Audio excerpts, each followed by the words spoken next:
Okay, so today we are going to see what is functional testing and how we will check our application while doing functional testing. Okay, so for each application we have to check functional testing, right? We will do functional testing. So while performing functional testing, we have to check some behavior of the application, right? We are going to check how it is behaving or how it is giving us expected results or not, that we have to check, right? So while doing this, we have to make sure the application is working as per the expectation. For that, we have some coverages. Okay. So while doing performance testing, functional testing, not performance testing. While doing functional testing, there are some coverages we have to understood or use. So what are these coverages we will see today? Okay. So first one is a behavioral coverage. So we will check what is behavioral coverage.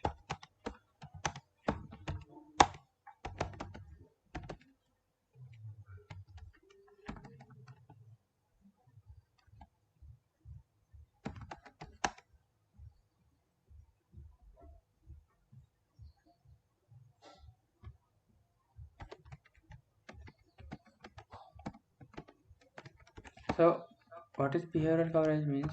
So suppose on UI, okay, on user interface we have buttons, we have text box, we have buttons. So what is the behavior of these text buttons, or what will be the output, means behavior of buttons, radio buttons?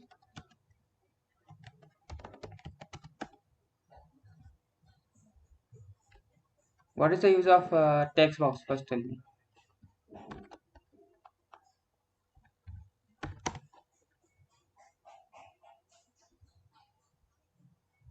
To enter a text, right? We can enter a text into this. So what is the use of button?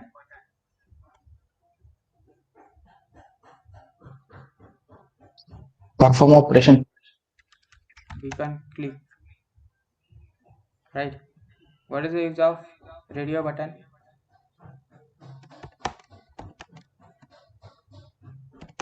We can select, right? On web page we will see sex, male and female.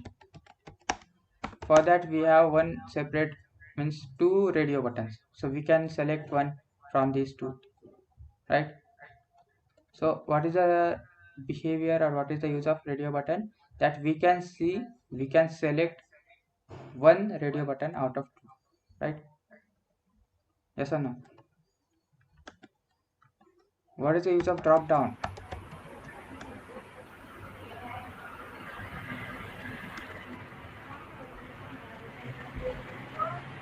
Hello, what is the use of drop down? In drop down we have multiple options. From that multiple options we can select one, right? Yes or no?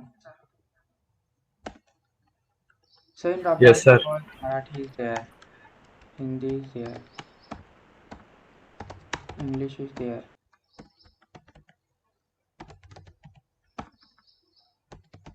So you want to select one language to give an exam. So someone will select Hindi, Marathi or English. So you can select one out of this, right? So this is the behavior of text box. What will happen if you are not able to enter any number in text box? Its behavior is not working, right? Yes or no? Yes, sir. So in behavioral coverage we are going to see it's giving us chance to input into the checkbox. So we are using the text box to enter any value, right? So if it's going to enter, if you are going to give us the access and we can enter into the same text box, then that is a text box. Its behavior is we can enter values. Okay, so we are going to check on UI that everything is working properly and it's giving us the option. to select a text, if you are going to click on submit button after entering username and password, it should be enabled, it should be clickable, right? We can click, it should be clickable. If you are checking the drop down, in drop down what we will see, what we will do, normally we will select these three values, but what will happen if the three values are not visible? You want to select the value, but in drop down there is no values, or you are just getting this type of text. So definitely there is something wrong in this, right? So that is what behavioral testing is. We are going to check the object and its property, right? So what is the property of text box? It will accept input, right? It will accept whatever the customer or whatever the client is typing, right? And what is the property of this? We can focus on it, or we can remove a focus or not focus on the text box. What we'll do in the terms of radio button, we can select, we can unselect, right? So these are the behavioral coverages, means every object is having its property and its behavior. So what is the behavior of that property, behavior of the object? We are going to check, we are going to check, and this is what behavioral coverage is. So there can be anything on UI, so we have to check that its behavior is working as per the expectation. So Amazon you want to select, so on Amazon website we can see n number of inputs, n number of behavior. This is what text box, this is what drop down. So if you are not able to select, or if you are not able to see these options, so its behavior and its property is not working. In text box I can enter, I can search, right? After that what, it's a button, right? So after what is a property, I can click on it, right? Then this is the next button, it's also clickable, right? So these are the behavioral coverage, means we have different elements present on the UI. So we are going to make sure its property is giving us the whatever result we are expecting now. After that we have input domain coverage. Input domain coverage is related to data type of the input. Okay, so what will be the data type or input domain coverage, we will see. Okay, so input, second one is the input domain coverage.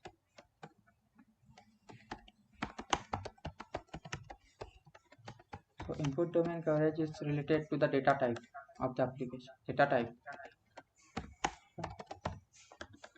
So suppose I have two fields, username, password and submit button. Okay, so this is a text box, username is a text box, password is also a text box. Okay, so as per the requirement, so suppose we have a requirement that we can only accept characters or alphabets, you can say.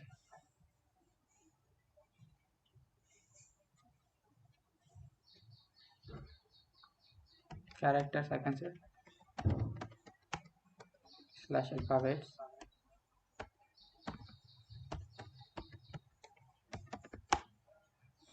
in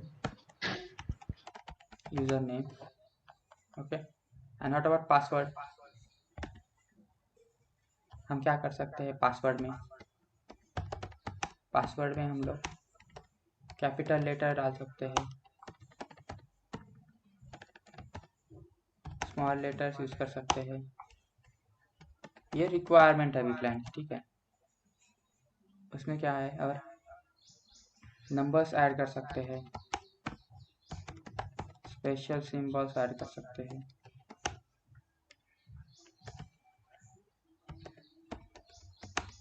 है कि नहीं? Yes और no?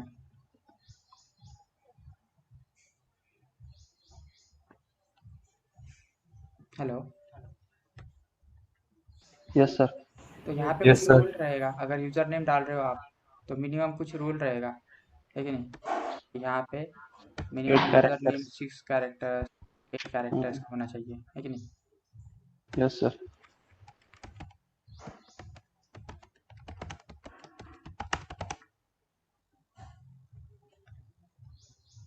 8 और 7 characters का at least बोल रहा हूँ मैं, ठीक है।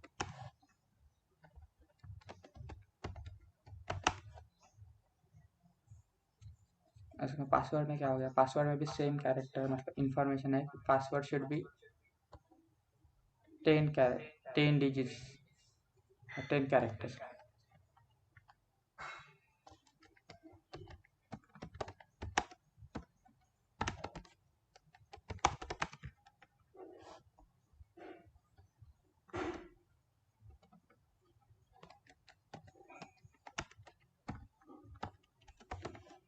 8 कैरेक्टर और 10 कैरेक्टर बोल सकते हैं, ठीक है। कैरेक्टर और डिजिट्स जो भी, ठीक है। तो इसमें क्या क्या आ रहा है अभी यूजर नेम पासवर्ड में, हम लोग क्या क्या चेक कर रहे हैं? टाइप ऑफ डेटा किस तरह का ऐड कर रहे हैं हम लोग, ये देख लेना, ठीक है नहीं? साइज ऑफ डेटा क्या है,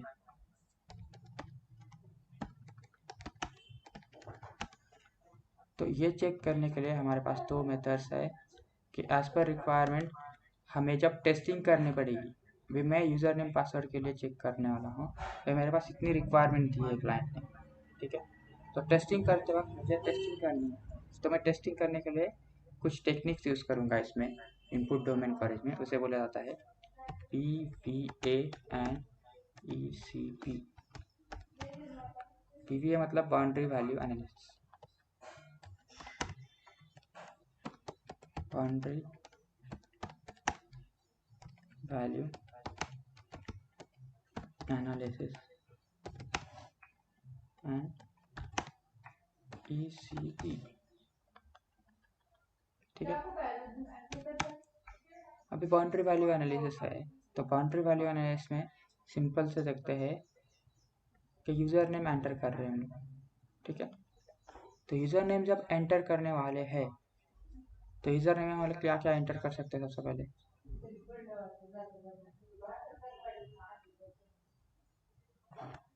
email ID. No number name.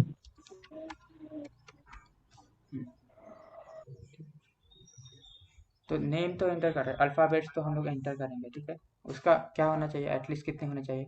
7 characters, 7।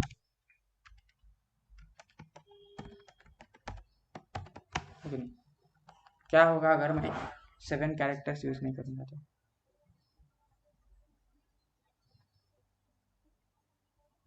Validation message आना चाहिए अगर मैं 6 कैरेक्टर्स के साथ अगर मैं चेंज चेक कर रहा हूँ तो, यस सर।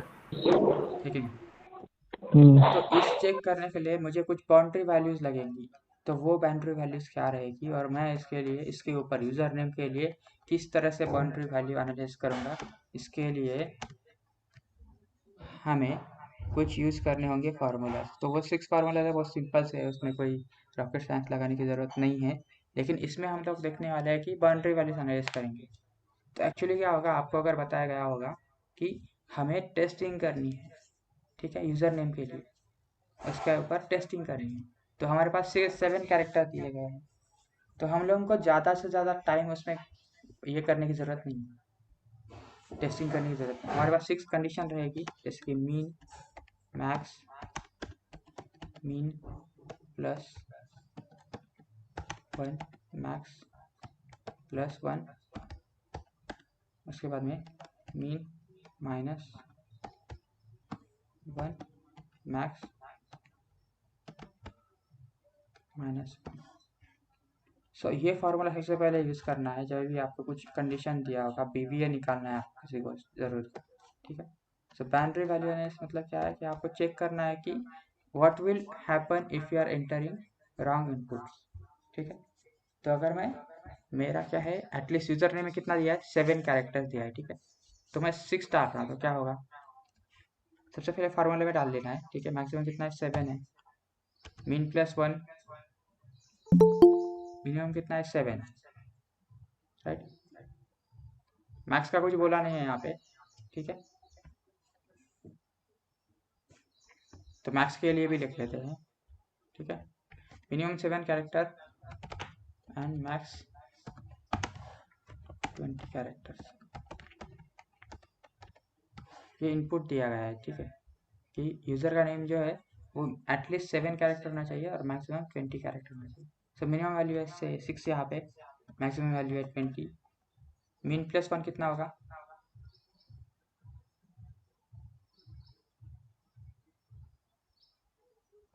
8, 7 plus 1 8 21 मिनिमम 7 है यहाँ पे 6 में, 6 मीन माइनस 1 कितना होगा 6 होगा 19 होगा, राइट। सो क्या होगा इस कंडीशन में अगर मैं ये इनपुट डाल रहा हूँ, मीन की कंडीशन क्या है 7 है, अगर मैं 7 डाल रहा हूँ तो पास होना चाहिए, है कि नहीं, वैल्यू पास होनी चाहिए, है कि नहीं। अगर मैं 20 कैरेक्टर डाल रहा हूँ तो वो भी पास होनी चाहिए। मीन प्लस 1 8 है, राइट, इसके लिए भी पास कंडीशन हो जाएगी, मतलब वैल्यू क्या होनी चाहिए, वैलिडेशन मैसेज नहीं आना चाहिए उस कंडीशन के लिए, ठीक है। मैक्स प्लस 1 21 आ रहा है, क्या होना चाहिए, फेल होना चाहिए, मुझे वैलिडेशन मैसेज आना चाहिए कि user name should be 20 characters long, है ना, मिनिमम 7 एंड मैक्सिमम 20 कैरेक्टर। इसके लिए क्या होगा मीन माइनस 1 के लिए फेल और इसके लिए पास होगा। सो अगर हम लोग इतना कंडीशन चेक करने वाले हैं, ये 6 कंडीशन चेक किए, तो मुझे यहाँ पे चेक करने के लिए कितना टाइम लगेगा, मिनिमम 1 मिनट में मेरा ये हो जाएगा, है कि नहीं। यहाँ पे मुझे ज़्यादा कुछ वैल्यू चेक करने है क्या, नहीं, राइट। सो ये 6 कंडीशन पे मेरा काम हो जाने वाला है, तो इसलिए इसमें हम लोग बीवीए कभी भी फाइंड करना रहता है, तो इसलिए हम बाउंड्री वैल्यू एनालिसिस लिखते हैं।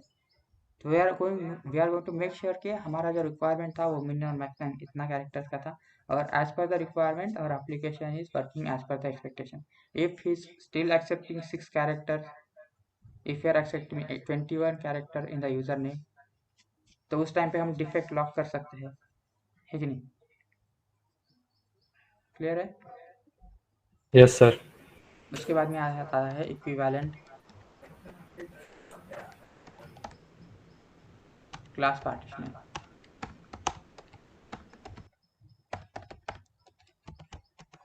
सो बीवीए फाइंड किया, अभी हम फाइंड करेंगे ईसीपी,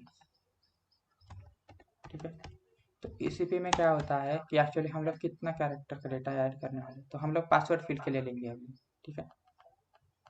तो पासवर्ड फील्ड के लिए देखो क्या क्या दिया था, कैपिटल लेटर्स ऐड कर सकता है, स्मॉल लेटर्स ऐड कर सकता है, नंबर्स ऐड कर सकता है, स्पेशल सिंबल्स ऐड कर सकता है। तो यहाँ पे भी कुछ रूल्स है ईसीपी फाइंड करते वक्त। तो इसे फाइंड करते वक्त हम लोग देखेंगे कि कैपिटल ए टू जेड हम लोग एंटर कर सकते हैं, स्मॉल ए टू जेड हम लोग एंटर कर सकते हैं क्या, उसके बाद नंबर्स 0 to 9 नंबर्स हम लोग एंटर कर सकते हैं, उसके बाद में special symbols,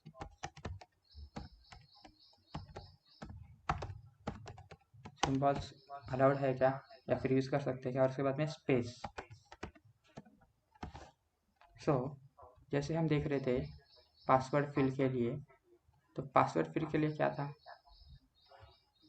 at least 10 character long होना चाहिए था पासवर्ड, बट मैक्सिमम कंडीशन भी यहाँ पे लिख दे, मैक्सिमम है 25, ठीक है, कैरेक्टर डिजिट है वाट एवर, ठीक है। तो इसमें हम लोग क्या क्या एंटर कर सकते हैं पासवर्ड में, capital letter, small letters, numbers और स्पेशल सिंबल। तो हम इसी पे में आएंगे। इसी पे में आने के बाद यहाँ पे क्या क्या एंटर कर सकते हैं, ये यूज़ कर सकते हैं capital letter, small letters, yes, ठीक है। इसमें यूज़ कर सकते हैं स्मॉल लेटर्स, नंबर्स यूज़ कर सकते हैं क्या पासवर्ड में, यस। स्पेशल सिंबल्स यूज़ कर सकते हैं क्या, यस, राइट। स्पेशल सिंबल मतलब क्या आता है, @ जो कुछ भी आपको दिखाया होगा, है ना, एंड उसके बाद में स्पेस दे सकते हैं क्या आप यूज़र में, ऐसा दिया है क्या, नो। पासवर्ड नहीं, राइट। सो यहाँ पे फेल हो जाएगा। तो इस तरह से हम बाउंड्री वैल्यू एनालिसिस मतलब इनपुट डोमेन कवरेज ये कर सकते हैं कि कितने साइज का डेटा एंटर करना है और कौन से टाइप का डेटा एंटर करना है। उसके लिए फाइंड करने के लिए हमारे पास दो मेथड्स है। First one is a boundary value analysis and second one is a equivalent class partitioning. तो डिपेंड्स ऑन द रिक्वायरमेंट हमने यहाँ का बाउंड्री वैल्यू एनालिसिस निकाला और उसके बाद में इक्विवेलेंट क्लास पार्टीशन निकाला। So that's what the second scenario is. Second coverage is boundary input domain coverage, जिसमें हमने ये देखा, ठीक है। तो यहाँ पे देखो, यहाँ पे एक एग्जांपल दिया गया है, ठीक है। अभी नंबर ऑफ टास्क जो है हमें एंटर करने हैं टेक्स्ट बॉक्स में, तो उसका मिनिमम जो है 1 से लेके 9999 में, ठीक है। तो मैं अगर इसका BVA निकाल के देखा मुझे क्या होगा,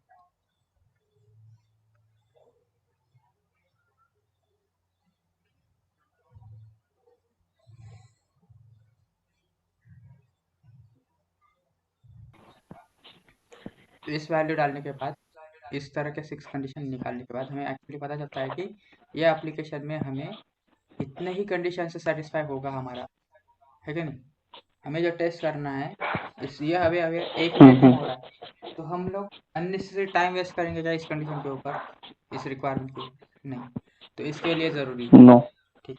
तो यहाँ पे क्या है, देखो क्या होगा, फेल। यहाँ पे फेल, और ये करने से अच्छा हम लोग वैलिड इनवैलिड करेंगे, ठीक है। तो ये इनवैलिड होगा, ये क्या है, ये क्या होगा, इनवैलिड। इनवैलिड होगा, ये क्या होगा, इनवैलिड। वैलिड, वैलिड होगा ये। वैलिड। स्पेशल सिंबल्स क्या है,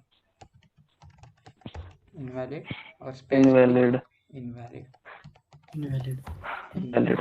तो इस समय से मुझे पता चलता है कि बाउंड्री वैल्यू एनालिसिस और इसकी फाइंड करना है किसी के लिए, ठीक। So this is what boundary value analysis. तो इसमें यही दिया गया है कि वैलिड कंडीशंस क्या है, नहीं है, तो एक बार देख लेना। उसके बाद error handling coverage. Error handling coverage मतलब क्या है, अगर मैंने कुछ इनकरेक्ट इन्फॉर्मेशन डाली है, ठीक है, और उसके बाद में मैं इनकरेक्ट इन्फॉर्मेशन डालने के बाद देखो यहाँ मैं इनकरेक्ट मोबाइल नंबर को डालता हूँ, क्लिक करता हूँ कंटिन्यू के ऊपर, ठीक है, मतलब ये क्या, ये यूज़र नेम है, ठीक है। तो मैं इस पर साइन इन के लिए क्लिक करता हूँ, साइन इन होना चाहिए,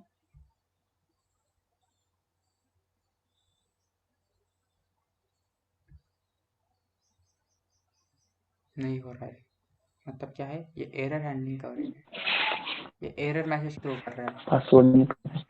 सो जब भी हमारा application, whenever our application is मतलब we are providing the wrong information, so it should validate that message, and if you are wrong then it should give us error message, and if our condition is not satisfied then it should give us validation message, okay. So that's what error handling coverage is. So it includes checking whether the system shows validation or error message whenever we take incorrect, और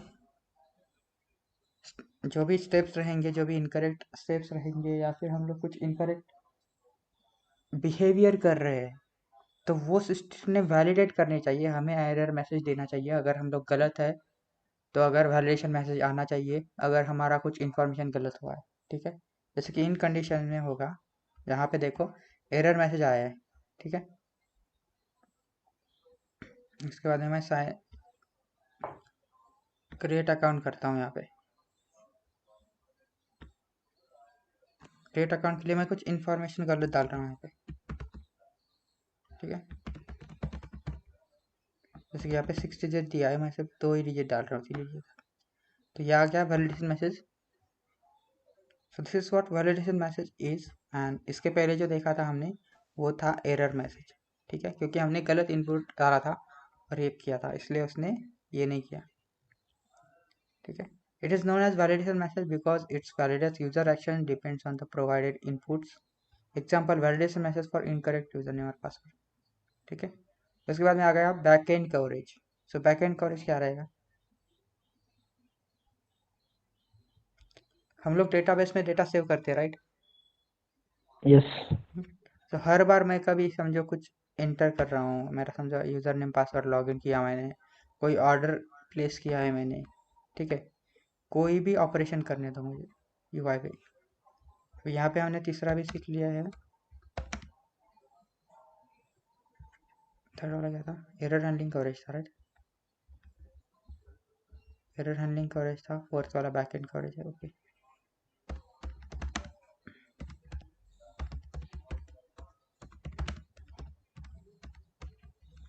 error handling coverage India fourth वाला है, backend coverage. So on UI में हम लोग कुछ भी कर सकते हैं, ठीक है। न्यू डेटा ऐड कर सकते हैं, न्यू मतलब जो ऐड किया हुआ डेटा है उसको अपडेट कर सकते हैं, और एक जो प्रीवियस डेटा था उसे हमने डिलीट कर दिया यूआई से। तो सेम डेटा जो है बैकएंड में अपडेट होना चाहिए। अगर मैं बैकएंड में जाके देखता हूँ, ठीक है, कोई डेटा अगर अपडेट हुआ है नहीं हुआ है, तो वो क्या होना चाहिए? अगर मैंने यूआई से कुछ डेटा डिलीट किया है या फिर ऐड किया है तो वो सेम डेटा ऐड होना चाहिए उस कॉलम में, टेबल में, ठीक नहीं? Yes no? Yes.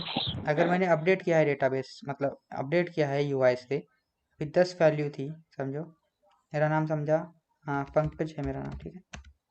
तो पंकज को मैं पीके कर रहा हूँ यूआई से। सो ये यूआई में अपडेट हो गया, लेकिन ये डेटाबेस में अभी अपडेट नहीं हुआ। डेटाबेस में अभी भी पंकज नाम है, चलेगा क्या? No sir. तो ये जैसे जैसे अपडेट होना चाहिए, राइट? अगर मैंने मेरा रिकॉर्ड जो है फ्रंट एंड से डिलीट किया है, ठीक है, सो बैक एंड से डिलीट होना चाहिए, ठीक है। यस। अगर मैंने मेरा यूज़र नेम ही डिलीट किया है, मेरा अकाउंट ही डिलीट किया है बैक एंड से, ठीक है, या फिर फ्रंट एंड से, तो वो फ्रंट एंड से बैक एंड में डेटा रिफ्लेक्ट होना चाहिए। मतलब कैसा होता है पता है क्या? फ्रंट एंड को और बैक एंड को, front end and back end are connected to each other. तो इसे जो हम लोग कनेक्ट करते हैं, तो हम कुछ भी ऐड करेंगे फ्रंट एंड से तो वो बैक एंड में ऐड होना चाहिए। अगर बैक एंड से मैं कुछ ऐड करता हूँ तो वो फ्रंट एंड में आना चाहिए। अगर अपडेट कर रहा हूँ कुछ बैक एंड से, तो बैक एंड से अगर अपडेट कर रहा हूँ तो वो फ्रंट एंड में भी अपडेट होना चाहिए। जैसे मैंने डेटाबेस में गया, मैं डेटाबेस में जाने के बाद मैंने मेरा यूज़र नेम बोल सकते हैं, ठीक है, फर्स्ट नेम था, बोलो फर्स्ट नेम अपडेट किया मैंने डेटाबेस से, ठीक है। तो डेटाबेस से मैंने पीके यूज़ किया जैसे, ठीक है, तो वो डेटाबेस में अपडेट हुआ है। तो मैं जब नेक्स्ट टाइम या फिर रिफ्रेश करने के बाद जब यूआई चेक करता हूँ, तो पहले तो मेरा नाम पंकज था, राइट? उसे रिफ्रेश करने के बाद क्या आना चाहिए? पीके आना चाहिए। क्यों? क्योंकि मैंने डेटाबेस अपडेट किया है कि नहीं? यस और no? Yes. So that is what database testing is. Database coverage means कि हम लोग अगर डेटाबेस से कुछ अपडेट करते हैं तो वो यूआई पे अपडेट होना चाहिए। अगर यूआई से कुछ अपडेट करते हैं तो डेटाबेस में अपडेट होना चाहिए। तो इसमें हम CRUD ऑपरेशन करते हैं।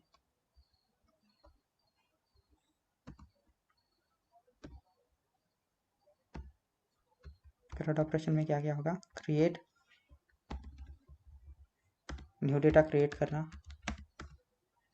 रिट्रीव करना, जो पिछले वाला डेटा है उसे लेके आना, update and delete. So this is what CRUD operation is.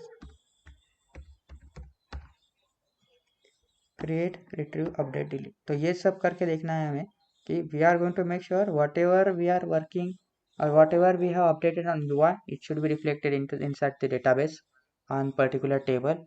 Whatever we are updating from the database, that should be updated on UI. So this is what database or backend coverage is. Okay, after that we have calculation based coverage. Okay, so what is calculation based coverage?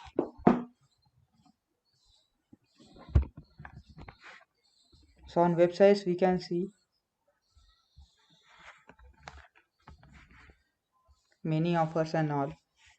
Okay,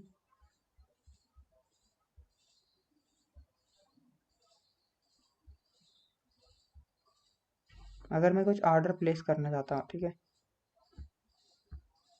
तो इसके लिए कुछ basic operations रहते हैं.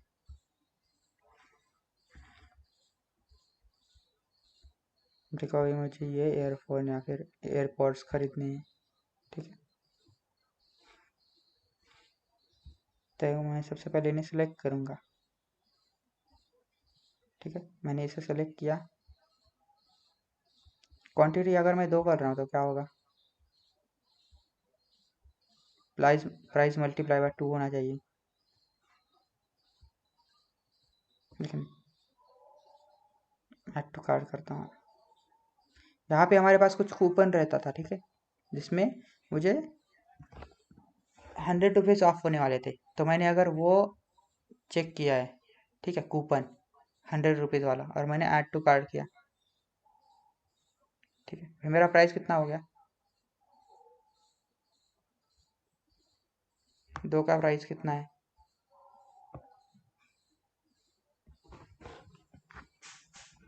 Multiplied by 2 हो गया. Yes, sir. है कि नहीं? So this Yes, sir. Calculation based coverage मतलब क्या है कि कैलकुलेशन चेक करने कि ठीक से आ रहे हैं नहीं आ रहे हैं. अगर मुझे चेक करना है, चेंज करना है, तो मैं 1 करता हूँ. तो 1 करने के बाद बराबर आ रहा है, ठीक है. साइन अप के लिए बोलेगा, जो हमें करना नहीं है. जो कैलकुलेशन बेस्ड कवरेज देखोगे तो आप जब चेकआउट पेज पे जाते हो, ठीक है, आपके पास कुछ कूपन रहेगा या फिर गिफ्ट कार्ड रहेगा या फिर आपका अमेजोन पे का बैलेंस रहेगा. तो अगर आप अमेजोन पे का बैलेंस यूज़ कर रहे हो 100 रुपये और बाकी का इसमें यूज़ कर रहे हो, तो उसको इस हिसाब से डिलीट होना चाहिए, मतलब वो यूज़ होना चाहिए. सो दैट इज़ व्हाट कैलकुलेशन. मतलब जो भी कैलकुलेशन है आपका, तो देखो यहाँ पे मैंने 0 सेलेक्ट किया, ये कार्ड से रिमूव हो गया, है ना. That is a functionality of 0, है कि नहीं? समझ में आ रहा है? Hello.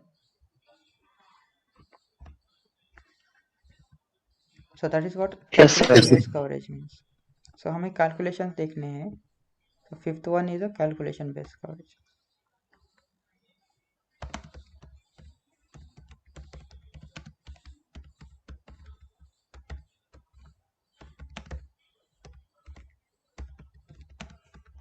So calculation based coverage देखो, जैसे मैं यहाँ पे देख रहा था कि मैंने add to cart किया. I have added product into the cart. So product quantity is 1. That's why इसका जो amount था 1399 था, ठीक है. On next page, cart value I have changed quantity as 2. So quantity change किया, वैसे ही क्या होगा, उसका वैल्यू क्या होगी, मल्टीप्लाई हो गई, है कि नहीं?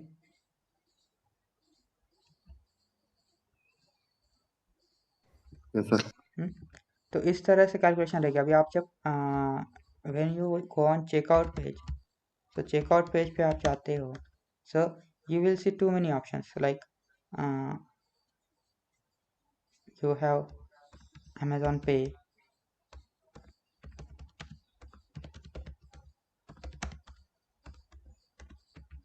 वॉलेट बैलेंस आपके पास है, ठीक है, अमेजॉन पे में आपको वो सेलेक्ट करना है. उसके बाद में आप सिर्फ यूपीआई पेमेंट करना चाहते हो या फिर नेट बैंकिंग पेमेंट करना चाहते हो.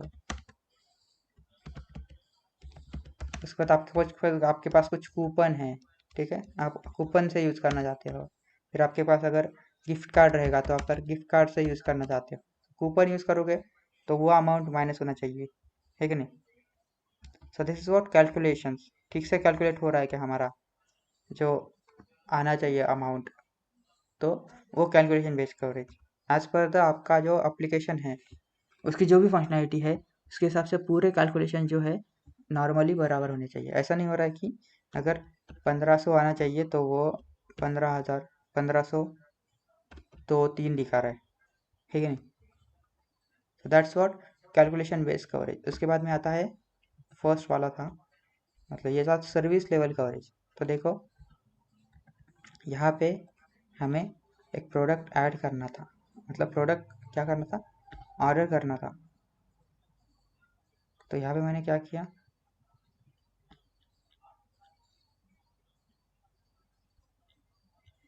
अभी मेरा लॉगिन नहीं है, ठीक है,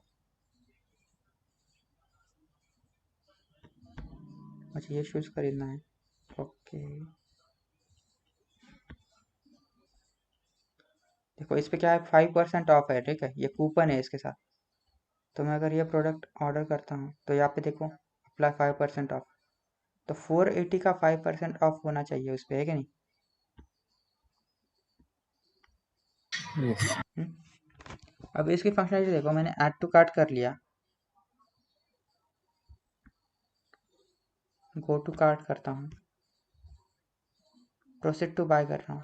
अभी मेरा लॉगिन है क्या यहाँ पे, नहीं, तो मुझे यहाँ पे साइन अप पेज पे ले रहा है। अगर मेरा साइन अप रहता है यहाँ पे तो मुझे वो डायरेक्ट कहाँ पे लेकर जाता था, चेकआउट पेज पे लेकर जाता था, है कि नहीं। तो इस एप्लीकेशन का, हर एक एप्लीकेशन का कुछ सर्विस लेवल मतलब ये होता है, सिक्वेंशियलिटी होती है, सीक्वेंस होता है, ठीक है। सर्विस लेवल कवरेज, सर आवाज क्लियर नहीं आ रही सर। सबको प्रॉब्लम है, ठीक है। सो सर्विस लेवल कवरेज मतलब क्या है कि आपकी ऑर्डर देखना है, ऑर्डर ऑफ फंक्शनलिटी।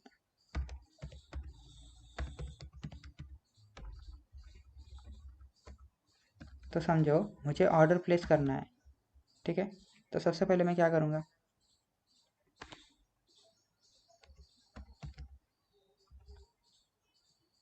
मेरा अगर अकाउंट नहीं है वहाँ पे तो उस वेबसाइट पे साइन अप होगा, उसके बाद में लॉगिन होगा, ठीक है। साइन अप होने के बाद लॉगिन होगा, लॉगिन होने के बाद प्रोडक्ट ऐड टू कार्ट करूँगा मैं, है कि नहीं। प्रोडक्ट देखूँगा, प्रोडक्ट सेलेक्ट करूँगा, वो सब तो कर ही लूँगा। उसके बाद में क्या होगा,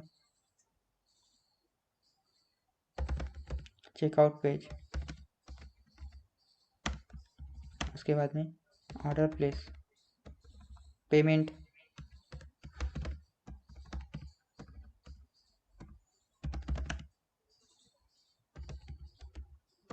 पेमेंट कंप्लीट, और उसके बाद में ऑर्डर प्लेस। अभी इस कंडीशन में, जैसे हमने अभी का कंडीशन देखा था, इस कंडीशन में हमने विदाउट साइन इन नहीं किया था, राइट। तो हम लोग इस स्टेप पे आए थे, add to cart, checkout page तक चले गए थे। चेकआउट पेज के पहले जाने से पहले उसने क्या किया, हमें साइन इन या लॉग इन करने के लिए बोला, है कि नहीं। ऐसा ना, hello, yes sir. Yes, sir. तो ये सीक्वेंस जो है वो हर इसमें एप्लीकेशन में दिया गया होता है। इवन दो कि मैंने लॉगिन नहीं किया था लेकिन मैं फिर भी ऐड टू कार्ट कर सक रहा था, लेकिन अगर मुझे ऑर्डर करना होगा प्रोडक्ट तो मुझे लॉगिन करना पड़ेगा। लॉगिन के लिए मेरे पास अगर साइन अप का अकाउंट मतलब लॉगिन इन अकाउंट ही नहीं है तो मुझे साइन अप करना पड़ेगा, फिर जाके लॉगिन करना पड़ेगा वेबसाइट पे। तो this is what the functionality is, right. इसमें क्या हो रहा है कि हमारा सिक्वेंशियलिटी जो है मॉडल का वो ये किया है, पहले से ही दिया गया है, ठीक है। तो अगर अभी कभी कभी आप क्या करते हो, आप अगर लॉगिन आपका पहले से है उस अकाउंट में, ठीक है, you are already logged in to application and you want to change your password or username. So for that time they will ask you to enter your previous password, right. Yes or no? So this is Yes, what sir. this is what the Yes, sir. sequentiality of the model, and that is defined. Okay, so we are going to make sure our application sequence is as per given condition, means as per the requirement, and we are checking that only. So while performing the functional testing, we have to deal with these coverages. Behavioral coverages means what is the object and its property. Means if there is checkbox, then in checkbox we can enter values, right? No, on checkbox we can only select a check, or we can check a box. We cannot enter into the checkbox. If it's a text box, then we can enter values. Okay. So what is the property of checkbox is we can select and unselect, right? Check or uncheck. In input domain coverage, we have selected or we have checked what are the different data types and size of the input we are allowed as per the requirement. So to check that, we have boundary values analysis and equivalent class partition. Then we have checked error handling coverage. So if any error, if your user is providing invalid input or incorrect information, so to validate that action, we are handling error handling coverage. So error handling coverage means anything wrong has happened, then it should give us error message, and validation message means we need to make sure the system is showing us the validation message if anything wrong happened to our application, right? After that, we have backend coverage. Backend coverage means whatever we are operating from our database, it should be uh, reflected or displayed on UI, and whatever the we have updated on UI, it should be reflected in our database. After that, service level coverage. In this, we have checked sequentiality of the module, and calculation based coverage means we are going to make sure the basic calculation, whichever we are going to use in our application, it's working, it's calculation. So in calculation, we will check addition, subtraction, division, multiplication. Okay, so that is what calculation based coverages we have seen.